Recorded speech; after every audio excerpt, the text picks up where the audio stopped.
Місцеві новини на Радіо Респект. Вітаю! Новини на Радіо Респект. У студії працює Віктор Терещук.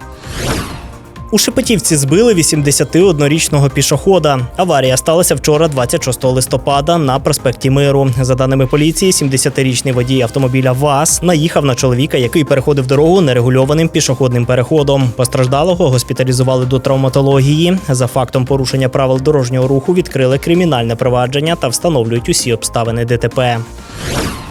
На Рівненщині вчора вночі на дорозі Городище Рівне-Старокостянтинів зупинили автомобіль БМВ через несправне освітлення номерного знака. Водій, 42-річний чоловік, спробував втекти, але інспектори наздогнали його та затримали. Під час спілкування у нього виявили ознаки алкогольного сп'яніння, проте він відмовився проходити огляд. На правопорушника склали адмінматеріали за відмову від перевірки та непред'явлення документів. Поліція ж нагадує, що алкоголь за кермом небезпечний для усіх учасників дорожнього руху.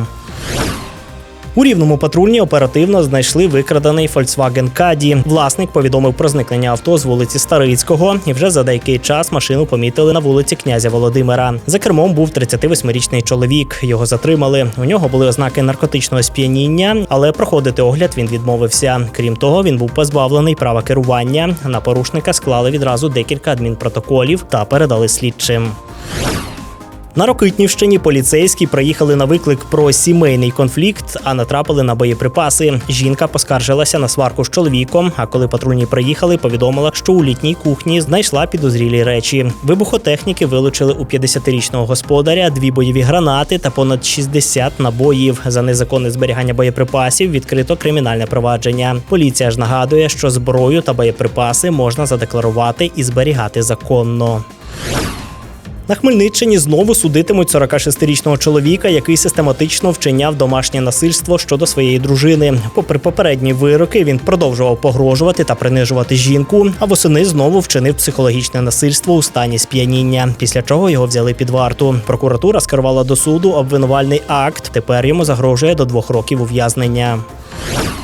На Хмельницькій АЕС розпочала роботу 50-та команда експертів МАГАТЕ. До складу місії увійшли фахівці Пакистану та Бразилії. Протягом 3 тижнів вони здійснюватимуть моніторинг ядерної та радіаційної безпеки, оцінюватимуть вплив воєнних загроз на роботу станції та нададуть керівництву попередні результати. Нагадаю, що місія МАГАТЕ забезпечує прозорість і довіру міжнародної спільноти до українських АЕС. На Рівненщині триває перший етап шкільних спортивних ліг «Пліч-опліч». Учні вже провели майже 600 ігор у понад 400 навчальних закладах. У цьому сезоні команди змагаються у 13 видах спорту – від футболу і волейболу до шахів, легкої атлетики та черлідингу. До участі долучилися 447 шкіл області, які сформували понад 3000 команд. Нагадаю, що проєкт «Пліч-опліч» – це всеукраїнські шкільні ліги, створені за ініціативи президента України Володимира Зеленського. Радіаційний фон на Хмельницькій атомній електростанції у межах норми. За повідомленням інформаційного центру ХАЕС, показники на промайданчику та в 30-кілометровій зоні спостереження відповідають нормальній експлуатації енергоблоку та не перевищують природного фону. Це були новини на Радіо Респект. У студії для вас працював Віктор Терещук. Не перемикайте, далі у нас багато цікавого, тому залишайтеся разом з нами.